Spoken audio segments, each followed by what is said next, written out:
Alright, and so now that we're done with that, done with both Rusty Bucket Bay and with post-commentary, that allows us to go back out into the overworld and get started on finding the last level of the game. I may recall that in the room before this one, there is a passage that you can go into that you could only get to when the water was a bit higher than it was when we initially entered this area. So let's go ahead and head back to that other room and see if that'll lead us on to the next area. Because while we know where the picture is, or the puzzle rather, for the entrance to the next area, we don't know where the actual entrance is, and we also don't know where... Oh, there's a Jiggy over there.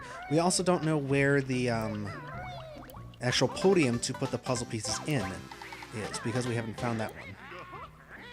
It's not there if we were to go and see. So there's this area with the Jiggy that we got from hitting the Witch Switch in Rusty Bucket Bay. There's a Wonderwing Feather up here, always nice. And then up here, I don't think there's anything. I guess not, but I believe, yep, you can smash this pipe and just head up this way. Which Banjo can climb this slope. It doesn't seem like he can, but he can. And this is the number 3 water level switch. This is important, because we have to, now that we've done that, we have to actually go back to the first area that we were just in, where Rusty Bucket Bay's entrance is, and use this to get to a ledge that we weren't able to reach previously. That'll allow us to reach something rather important, if I remember correctly. I believe it's up here on this side.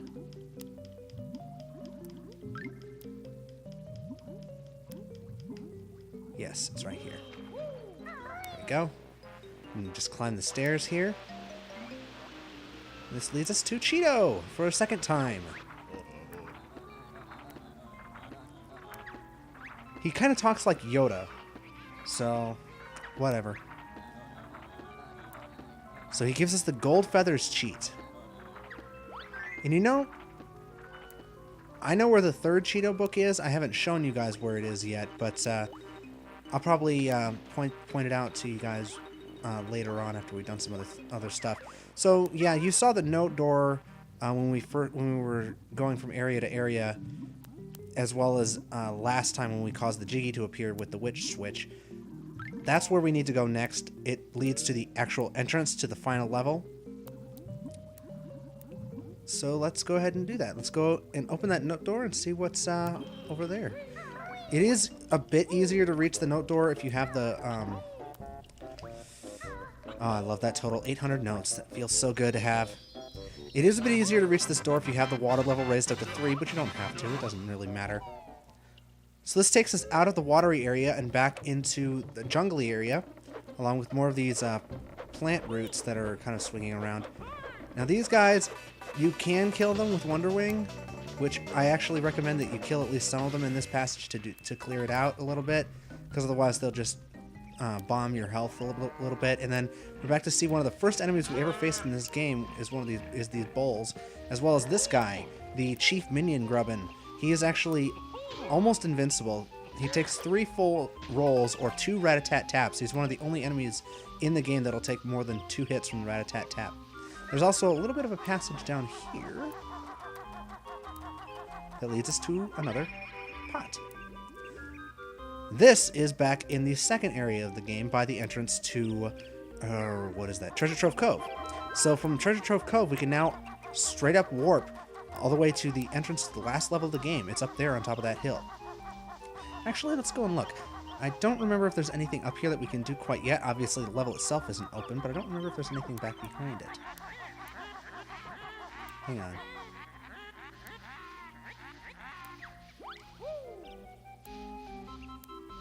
I thought there was like a shock jump pad or something. Yep, there it is. It's next to life. Nothing major, but if you're low on lives, which you very... low on lives, I mean, which you very well might be by this point in the game, considering that you've just got through Rusty Bucket Bay, and if you didn't, like, stop playing in celebration of that, you know, you might need extra lives. And up here we have a 765 note door, which we aren't necessarily supposed to be able to open at this point. We're supposed to be able to open it after we finish the next level. But we can, so let's go ahead and check out what's in here. this is the entrance to the final boss, which technically we could do right now if we wanted to, but I want to finish the next level before we go and do that. I want to do that. I want to also find the last Cheato, and I want to enter all of the Cheato cheats into the floor of Treasure Trove Cove before we do anything else. Let's keep going around this tree here. It's a honeycomb. Let me think. Is there anything else up here? Yes, there is. I knew that this was around here somewhere. I just couldn't remember exactly where. So this causes the podium to appear by the puzzle way back near Treasure Trove Cove. So we'll go ahead and do that. What I'm gonna do this video is mostly gonna be preparation for the final level. I'm going to be grabbing a good number of notes and such. No, not notes and such. What am I talking about? What am I going to be doing? I'm going to be getting collectibles that aren't necessarily jiggies, but that will be useful before we get to the final level.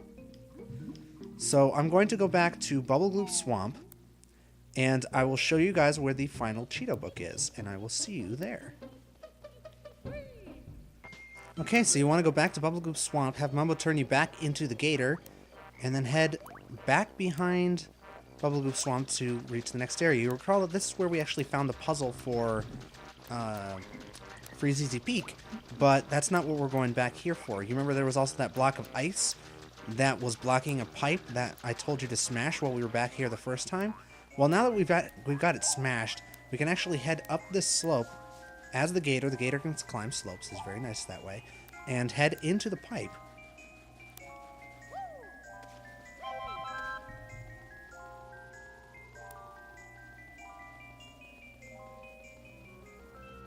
And find Cheato for a third time.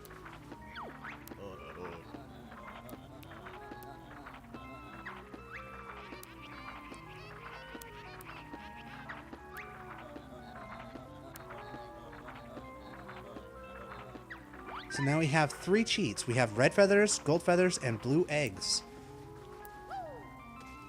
I wonder what those could possibly mean. Well, guess what? They all have to do with power-ups that we already have. So they're not necessarily cheats, as they are...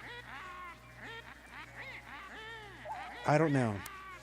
And no, that's Grunty, that's incorrect. The next world is not the hardest yet. Longest, yes. Hardest, no. So I'm going to head back to Treasure Trove Cove and head back toward it. I've got some other stuff. We've got some other stuff that we need to do there, as well as entering those codes. You may remember we have to put the pieces into the puzzle, and the entrance is right there, and the puzzle itself is right there by the entrance to Treasure Trove Cove. So we'll kill 2 birds with 1 stone. Sound good? All right, let's go. All right, so now we can. Now that we're back here, you can see the entrance to Treasure Trove Cove is right over there. But we're going to do this first. So we'll go ahead and dive down into the water and through this passage. Again, we can come down here as early as right after finishing Mumbo's Mountain. But there's really nothing for us to do in here except grab a Mumbo token until after we've beaten Rusty Bucket Bay. So, go ahead and put pieces back into the puzzle. That leaves us with just 19 pieces, not counting the ones that we're going to be getting in Click Clock Wood. Click Clock Wood is honestly one of my favorite levels in this game because it is an extremely progressive level and extremely... I thought... How did I not pick you up? I was just there. I was literally walking right over where you were, and I didn't pick it up. Weird. Anyway, it is definitely one of my favorite levels in this game, even though it's not necessarily a popular level. People seem to like Freezeezy Peak and Monster Mansion, Mad Monster Mansion a little bit more. I like Click Clock Wood. It's definitely the longest level in the game, but that's not necessarily why. I'll get more into why as we actually go to the level itself, but first, we're going to want to go back to Treasure Trove Cove and enter those cheats into the sandcastle floor. So this is going to become familiar routine to you if you enter more than a few codes in your playthrough of this game. To come back, all you got to do to enter cheats is to come back to Treasure Trove Cove, fix Leaky. He'll empty the water around the sandcastle, allow you entrance. The black crab is still there, which is odd considering he should disappear since we already took his Jiggy from him. but it doesn't really matter. All we have to do is go back inside, kill him, and then enter the codes into the floor.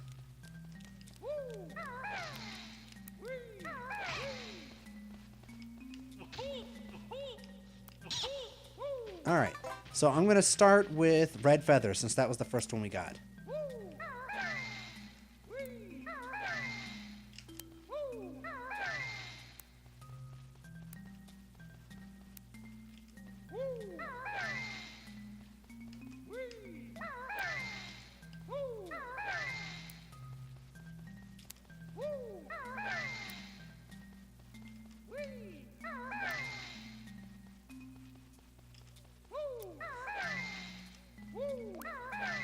There we go. And that doubles the amount of feathers that we can carry, and that will save.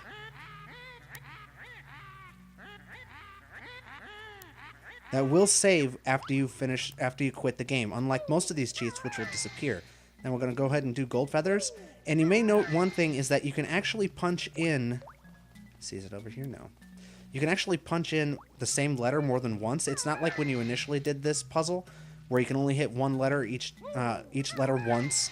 In this, you can actually hit it as many times as you need to, which is especially useful for the E's, like for for blue eggs, or the G's in that instance as well. I seem to have lost it. Where was the next? What was I looking for next? Oh yeah. F. E.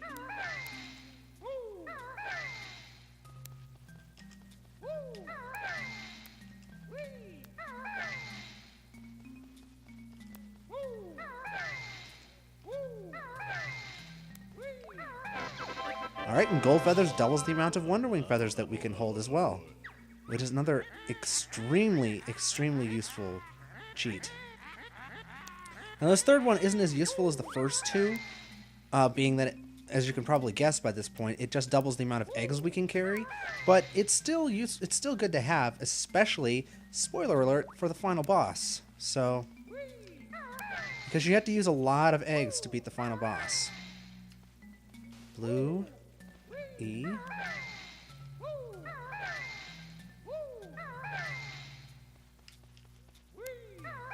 There we go, 200 eggs.